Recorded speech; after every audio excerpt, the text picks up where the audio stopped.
E aí, pessoal, preparados para mais uma aula? Vamos lá. A nossa aula de hoje nós vamos retomar o que vimos na aula passada de conjunção, ok? Nós vamos trabalhar algumas coisas para fixar melhor o entendimento de vocês. E também teremos algumas resoluções de questões, certo? Onde nós vamos juntos responder algumas questões de assuntos que nós já vimos e também tem duas questões de Enem que eu vou responder e explicar a vocês. Agora eu trago mais uma vez para vocês a definição de conjunção, né? Caso alguém tenha esquecido, que as conjunções são vocábulos gramaticais cuja função é reunir ou relacionar orações em um mesmo enunciado. As conjunções e locuções conjuntivas têm o objetivo de unir duas ou mais orações ou palavras, certo? Então, vamos para os exemplos. O cachorro fugiu de casa, mas voltou no dia seguinte. Então aqui já está de cara a conjunção mas, certo? A conjunção adversativa. Depois nós temos eu soube que você se machucou. Então o que aqui temos mais uma conjunção, certo? Então essas outras palavras que estão destacadas são os verbos, né? Porque vocês sabem que a quantidade de verbos que tem na frase é a quantidade de oração. Então aqui, ó, fugiu não é uma conjunção não, é porque está indicando aqui que esta é a primeira oração e essa aqui é a segunda oração. No caso, a partir de voltou no dia seguinte é a segunda oração e o cachorro fugiu de casa é a primeira oração. Em eu soube que você se machucou, acontece o mesmo caso, né? Eu soube é a primeira oração e você se machucou é a segunda oração. E aí é onde entra a conjunção para fazer a ligação entre uma oração e outra. Agora vamos ver uma questão aqui sobre conjunção, certo? No quadrinho do cartunista Quino, encontramos a conjunção mas, que pode ser classificada como. Aí nós temos aí, a preguiça é a mãe de todos os vícios, mas uma mãe é uma mãe e é preciso respeitá-la. Pronto. Vamos ver essa conjunção mas, o que ela significa. Letra A, conjunção consecutiva. Letra B, conjunção aditiva. Letra C, conjunção adversativa. Letra D, conjunção alternativa ou conjunção conclusiva. Ó, conjunção consecutiva não é, porque vai indicar uma consequência e não é o que nós temos aí. Uma conjunção aditiva vai adicionar, vai acrescentar e aí não tem acréscimo.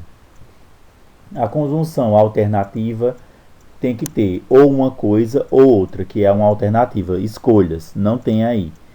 E conjunção conclusiva está concluindo, também não é o caso desta frase. Então, nessa frase, a resposta correta é a alternativa C, conjunção adversativa. Por quê?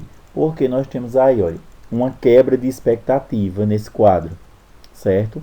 Nesse quadrinho aí. A preguiça é a mãe de todos os vícios, né? Aí você imagina que ele está querendo sair, tirar essa preguiça, enfim.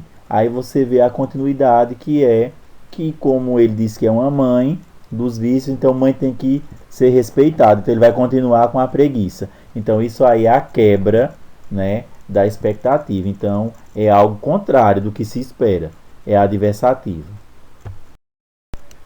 Em relação ao pronome, nós vimos agora dois tipos, né? Nós vimos os pronomes indefinidos e os pronomes relativos. Então, também vou mostrar a vocês uma questão onde nós iremos trabalhar com o pronome. E aqui está a questão. Encontramos pronome indefinido em. Lembrando que o pronome indefinido é aquele que fala de maneira generalizada, que não quer definir a que se refere, certo? não pretende referir-se, né? Então, vamos lá. Letra A. Muitas horas depois, ela ainda permanecia esperando o resultado. Letra B. Foram amargos aqueles minutos, desde que resolveu abandoná-las. Letra C. A nós, provavelmente enganariam, pois nossa participação foi ativa. Letra D. Havia necessidade de que tais ideias ficassem sepultadas. Letra E. Sabíamos que você deveria dizer-lhe ao chegar da festa. Pois bem, onde é que nós temos um pronome indefinido? Primeiro, vocês precisam relembrar quais são os pronomes indefinidos. Qualquer coisa, retomem o caderno de vocês que estão lá anotados, certo? E aí vocês podem ver. Se vocês pesquisarem, vocês irão identificar de cara quais são ou qual é o pronome indefinido. Nesse caso aqui, vamos ver. Foram amargos aqueles. Aqueles é um pronome demonstrativo. Então, já eliminamos. A nós enganaríamos, né? A nós enganariam. Aqui nós temos o que? Nossa. Nossa, o pronome aqui, possessivo. Pronome possessivo, certo? Vamos lá. Qual é o próximo pronome que nós podemos fazer? Havia, no caso, nessa frase aqui, nós temos tais. Tais como pronome também, certo? E o próximo aqui seria o lhe, que é um pronome oblíquo. Entendeu? Então, a resposta certa aqui é a letra A. Muitas. Muitas é um pronome indefinido. Agora, nós vamos trabalhar duas questões de Enem que eu coloquei para juntos analisarmos aqui, certo? A primeira questão, gente, é do Enem de 2016 e vocês vão poder ver aí o que nós vamos interpretar dela. Vocês estão vendo aí, né, a tirinha que diz: a internet é um tribunal com milhões de juízes e nenhum réu. A última fala da tirinha causa um estranhamento, porque assinala a ausência de um elemento fundamental para a instalação de um tribunal: a existência de alguém que esteja ou que seja punido ou que esteja sendo acusado, não é isso? Pois bem, então vamos lá para a pergunta. Essa fala sugere o seguinte ponto de vista do autor em relação aos usuários da internet. Então você vai analisar apenas o último quadrinho. A partir dele, você vai tentar entender o que está sugerindo o ponto de vista do autor, né? É algo que não é explícito, é implícito. Você, a partir da leitura, você vai conseguir interpretar. Então, vamos lá. Letra A. Sugere, no caso, né? Proferem vereditos fictícios sem que haja legitimidade do processo. Configuram julgamentos vazios, ainda que existam crimes comprovados. Emitem juízos sobre os outros, mas não se veem na posição de acusados, ou apressam-se em opiniões superficiais, mesmo que possuam dados concretos. O que é que nós iremos analisar aqui? Se está dizendo que era para ter uma punição, então nós vamos tentar entender como é que nós iríamos identificar nessa frase, né, esse ato punitivo que faltou. Então, o que é que acontece por trás da internet, né? Por trás dos nossos computadores? Nós sabemos realmente quem está do outro lado. Então, vejam essas alternativas aqui. Olha. Apressam-se em opiniões superficiais. Não está falando nada em relação a isto na tirinha. Emitem juízos sobre os outros, mas não veem na posição de acusados. Não se veem na posição de acusados. Então, em nenhum momento está sendo abordado aqui, não. configuram julgamentos vazios, ainda que existam crimes comprovados, ou proferem vereditos fictícios sem que haja legitimidade no processo. O que é que vocês acham que está sugerindo aí? Pois bem, galerinha. Então vejam só.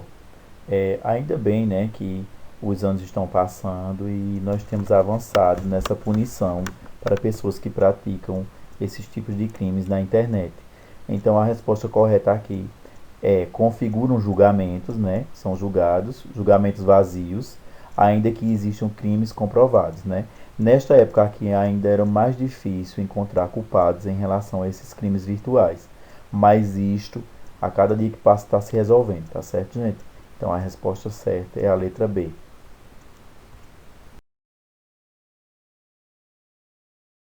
E esta pergunta aqui já é uma conhecida de vocês.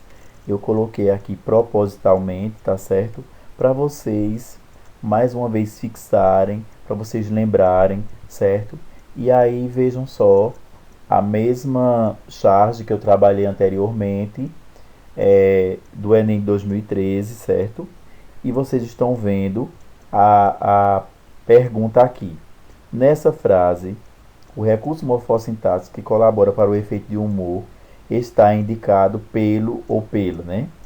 Aí nós temos aqui o emprego de uma oração adversativa que orienta a quebra de expectativa ao final, o uso da conjunção aditiva que cria uma relação de causa e efeito entre as ações. Isso aqui já está totalmente fora de cogitação. Retomada do substantivo mãe, que desfaz a ambiguidade dos sentidos a ele atribuídos. Também não, porque aqui não tem nenhuma ambiguidade, certo? Utilização da forma pronominal lá, que reflete um tratamento formal do filho em relação à mãe. Também não é isso aqui. Repetição da forma verbal que reforça a relação de adição existente entre as orações. Não é uma adição, porque essa questão da repetição do aqui seria na formação de orações, novas orações. Então, assim, não é, certo? A resposta correta é o emprego de uma oração adversativa. O que é algo adversativo? É algo que quebra, né, que orienta a quebra da expectativa no final. Adversativo é ao contrário. Você espera que ele queira resolver o problema da preguiça, mas ele quer continuar na preguiça, tá certo? Então eu coloquei essa questão mais uma vez. Agora ela está mais completa no sentido da elaboração, não apenas na definição, mas ela está mais completa para vocês virem a diferença, certo? E entenderem o que significa uma oração adversativa, ok? Então, espero que vocês tenham entendido a nossa aula de hoje. Tudo de bom para todos e até a próxima aula. Um grande abraço.